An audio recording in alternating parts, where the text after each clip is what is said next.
Welcome to the Simple Build channel. This segment is for new salespeople. I'm going to show you how to start setting up your demo system. So we're going to start, once you're logged in, we're going to start up here in the upper right hand corner under My Profile. This is going to hold your basic company information, user information, passwords, notification types, and notification segments, whether you want to be notified an hour, days, or minutes before an appointment or task. Once that is done, we're going to go to the next tab, which is Administration. This is where you're going to import a logo in the following formats. You'll choose the primary color, which is this green background color for us, and accent color, anything that's a clickable link. Role administration comes with a set of defaults. User administration, you're going to want to set up at least 3. Note there's buyer information here, but it was not imported through this utility. So we're going to add a user. Note, one user can occupy multiple roles. So if you're demoing this for a small firm, they may want to adjust themselves as admin, project manager, and service rep so that they receive all the notifications distributed throughout the system. This is one of a few areas where you can add these members to a build. However, I prefer to do this when I'm setting up the pre-build. Once you've set up the basic administrative sections, you want to come to Docs and Resources. This is where we're going to set up a couple of suppliers and subcontractors. Add a supplier is just as simple as adding a subcontractor. Provide a company name, an email address, and that's it. The email will go off to the supplier. Once they reply, they will show up just as you see them here. If they have yet to reply, you'll see this envelope in the right-hand corner. And at any time, make sure the client knows that they can resend this invite if their sub or supplier is yet to receive it. Now that you've added a couple of subs and suppliers, you're going to want to get to the Build Manager and start a pre-build.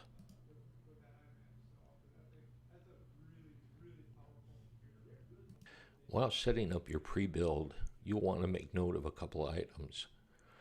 One is the system works in multiple countries. Currently just in the US and Canada, where we have all the states and provinces listed. And we'll also accept foreign postal codes as well. Email address for the customer. Once again, if this is a build that does not have a buyer, the contractor can enter his name here and he'll receive all the buyer's notifications. And once again, this is where I would add my build team.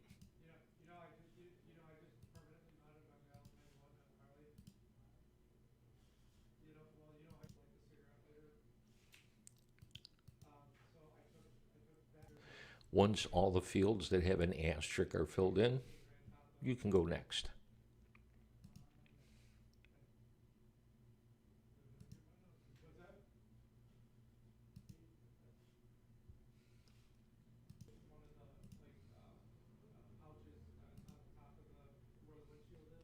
The next item is your project schedule. You'll need a start date, a template. I suggest using a template with fewer tasks. It'll load quicker and be much simpler during any demonstrations.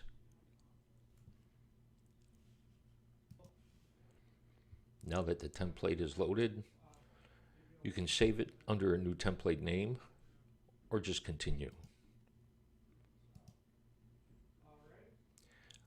This now defaults to our allowance template. Once again, there's a default template in the system, and I highly advise you use it. Also, see how easy it is to add an item. And then you want to fill in some dollar amounts here, which will be compared to actual purchases that are processed throughout the system.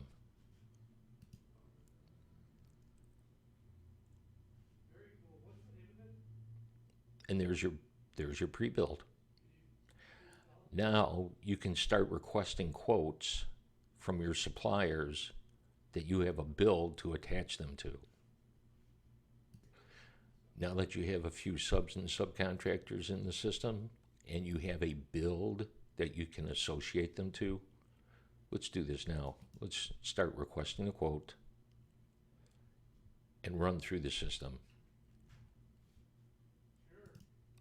Set up just like the pre-build, we're going to have to give a due date. And this is a date we want our subs and suppliers to have their quotes in our office.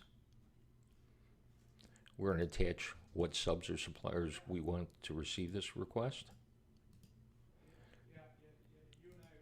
We can enter a subcontractor who is not part of the system by just adding his email address in here, and a request for quote will go directly to them. After you've added your subcontractors, you can add an attachment.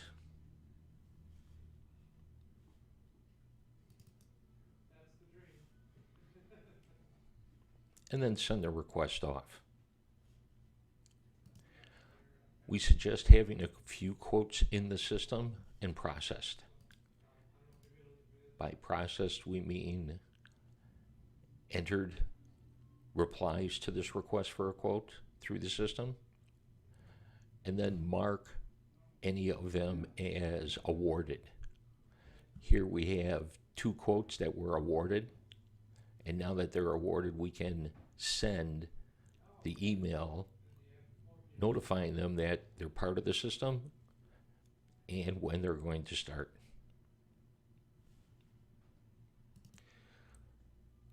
This is a good representation of an RFQ and its details. We have a contractor whose quote we've accepted. We have one that we've received and one awaiting a reply. We can award this at any time, reject it. You do want to make note that some contractors have subs and suppliers who are not internet savvy and still insist on bringing their quotes hand delivered, in which case we can accommodate this by clicking mark, enter their quote number, scan in their quote as a document, and then add it as an attachment, and then mark it as replied. You will want to show the client history on all RFQs.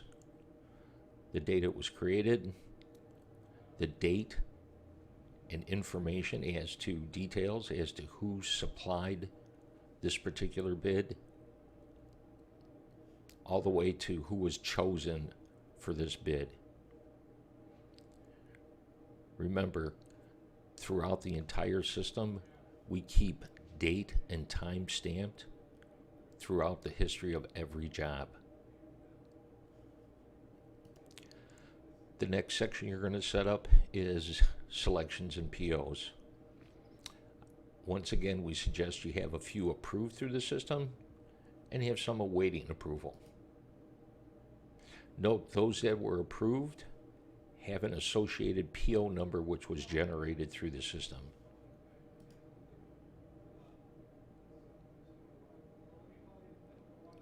You should create a few of these, run them through the system, and if you'd like, we'll create a couple right here.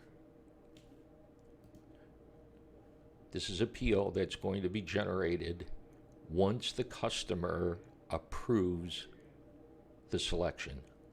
So it's going to have an allowance product type, supplier, attachments, dollar amounts, and descriptions. Make sure you explain to the contractor that these dollar amounts will not show up on the customer's approval page. The customer will see nothing more than the total.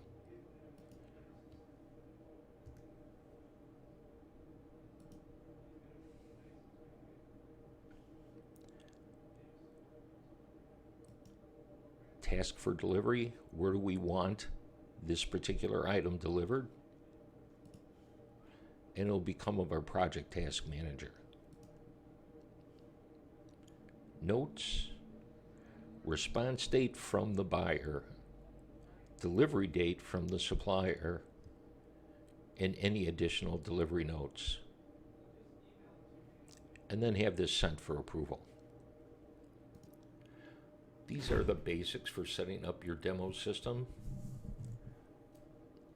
For specifics on change request, punch list, warranty, and the other side, the buyer side of the selections and POs, please go to the video library for each of these segments.